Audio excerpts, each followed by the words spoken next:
Will high-carb buckwheat make high-protein tofu? Hello, friends, and not yet friends. Welcome back to Mary's Test Kitchen, where your persistent requests gave me the audacity to try. Soaking them first in plenty of crisp, clean tap water. Just like I want to do with my entire body since it's been super hot and smoky recently. Has it been gross where you are too? Anyway, after only 2 hours, look how easy they are to smush. Blender ready. We've got to drain first. Can you see that viscosity? I'm guessing it's from released starches and soluble fiber. Good for the gut, not so good for milking, so I'll rinse until the water stops feeling like slime. I wonder if this could be good for my plants. I guess I'll find out. And while we're here, allow me to proudly present my entire sweet pea harvest, one pea pod. Womp womp. Apparently, outdoor container gardening in the shade is clearly not my forte. Back inside, we're working with 749 grams of well-hydrated buckwheat. I want to blend them with about 1,600 milliliters of water, but it won't all fit, so I'm going to do 2 batches. 15 seconds in the jet engine. High speed in the old Vitamix. And then into my trusty nut milk bag. Straining difficulty. About 6.5 out of 10. The pulp is pretty dry, but also sticky, like it's already ready to be dough. What should I make? If this was a live show, you'd be able to cast your vote. But sadly, it's not, so you'll find out later. At the moment, it could become anything. Schrodinger's pulp. The second halves become more difficult to strain, more slimy and thick, more like the time we tried to tofu black turtle beans. That was 11 out of 10 impossible. This? I'm gonna need you to hit the like button for emotional support, because this is a solid 8 out of 10 effort. And now we have more sticky, doughy pulp, a bit wetter this time. The pound of buckwheat we started with had 20 grams of dietary fiber, 0 sugar, but 322 grams total carbs, which means there's about 300 grams of starch somewhere between the milk and pulp, probably mostly in the milk. Ideally, we could take that out of the milk, leaving 60 grams of protein and 15 grams of fats. Some starch has already sunk to the bottom. We don't want that in our milk because it's going to gel during the upcoming cooking stage and may interfere with protein coagulation, either leading to milk that won't tofu at all, or creating a mushy paste instead of bouncy, springy tofu. But before all that, we gotta do a raw buckwheat milk taste test. Surprisingly, not slimy. Rather, it's giving slightly creamy, bland, a bit oat-like with a slight green chlorophyll taste as well. Refreshing, but not, I'd order a second glass refreshing. Let's give it the usual 40 minutes to rest and see if more starch can be settled out. In the meantime, we have just over a pound of pulp, mostly fiber, but from the feel of it, I'm guessing it's also starchy, with traces of protein as well. I'll take about half of this 520 grams to make buckwheat noodles. For the noodles to hold together enough to be boiled, I do need to add a binder though. Lately, I've been on a hand-pulled noodle kick, and I wanted to see if I pack as much regular wheat flour into this buckwheat pulp, will it gain enough elasticity to become hand-pulled buckwheat noodles? I think this is all the flour I can pack in without this dough going crumbly.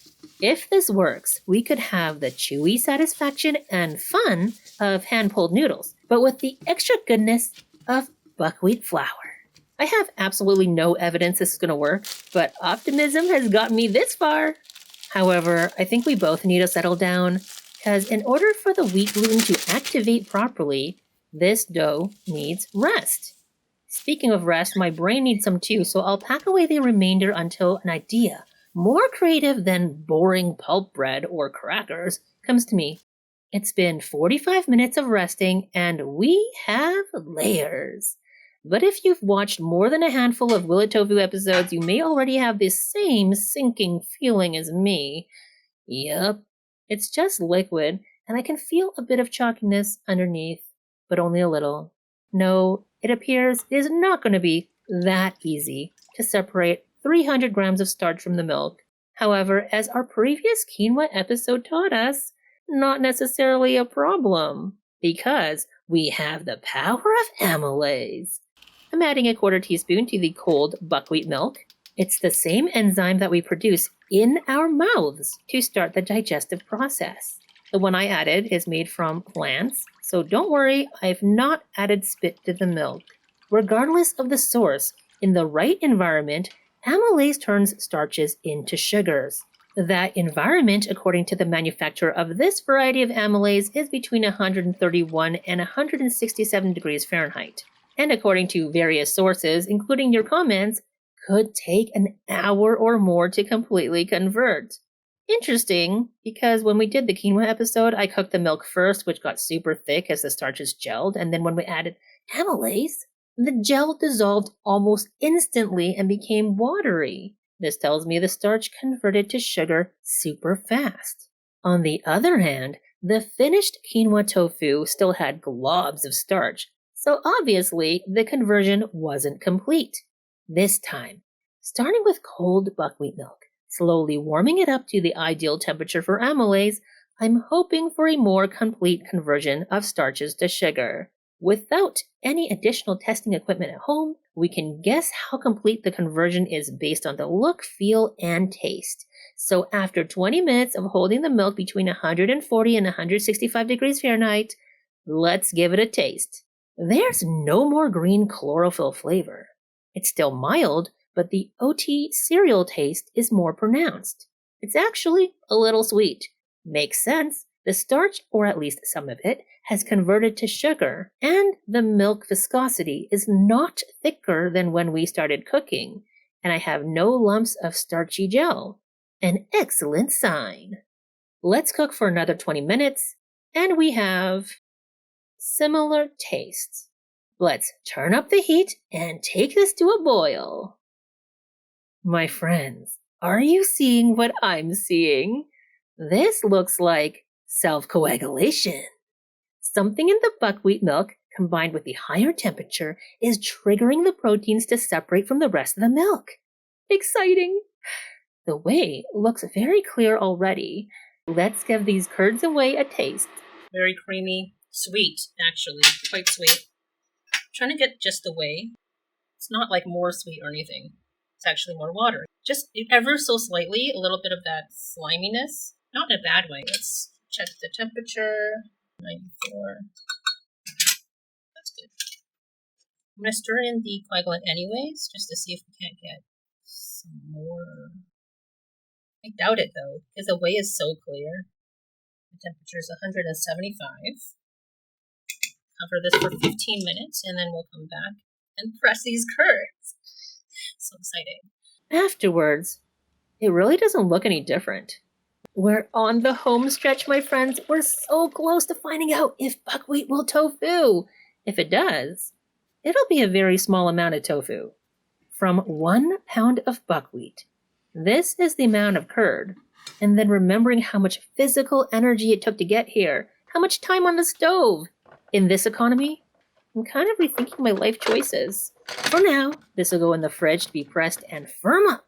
Usually, it would be the next day, but full disclosure, the weather was extremely hot and smoky, making it unsuitable to shoot my planned cooking tests indoors and make it even more unbearable for everyone in my household. So 3 days later, I still haven't thought of a more creative idea for the rest of the buckwheat milk pulp, so bread it is. And because I'm assuming there's gotta be some starch in there, right? And it's pretty wet, I'm not gonna add anything else except a quarter teaspoon of instant yeast. Maybe a little salt. Kneading it in to distribute.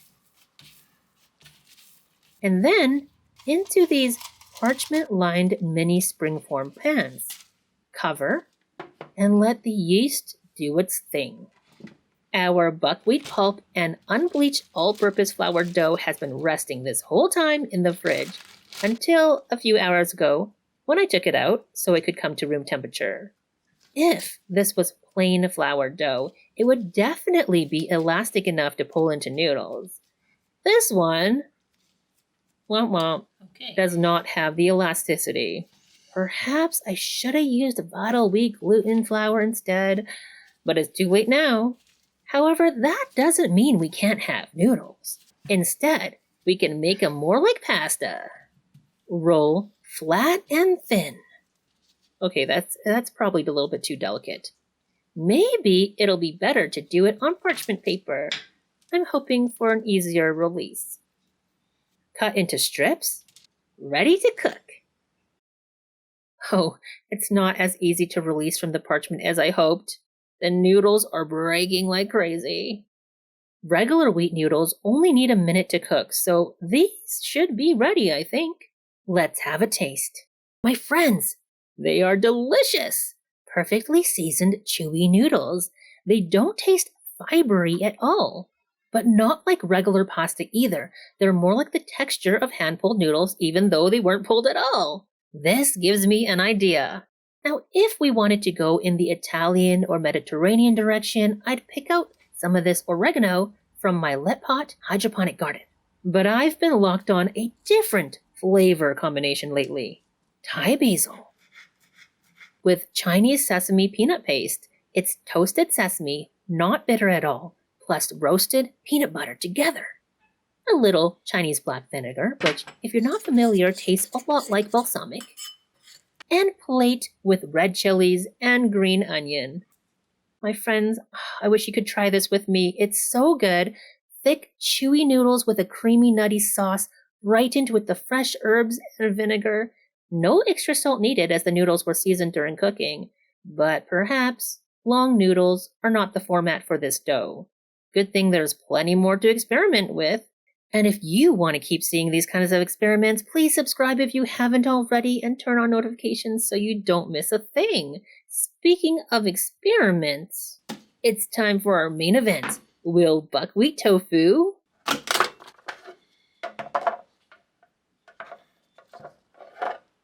what the heck? It is soft. No. No. A bowl seems more appropriate. My friends, we have cream. Buckwheat protein cream. I have an idea, which requires boring crackers. Good thing we have all this leftover dough.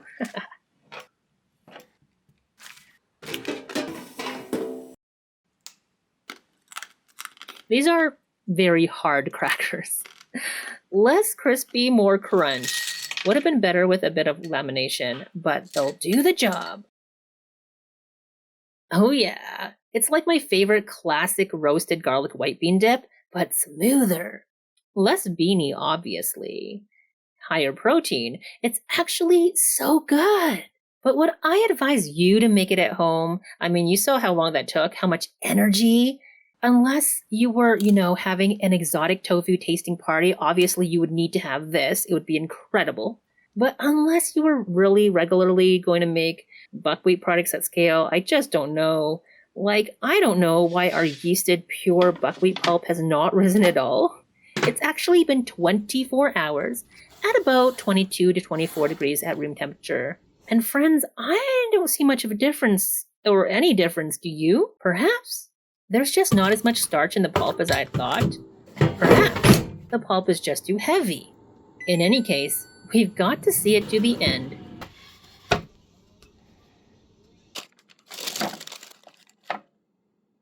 Oh no. It smells really bad, guys. Actually, the interior crumb doesn't look as bad as I thought it would. But I'm not. It's really dense. I'm not looking forward to trying this at all. Okay, not that bad. It's just got like a funky smell. Maybe it's over fermented. It's slightly cheesy, actually. It doesn't taste yeasty. It's just like a little bit tangy and a little bit cheesy.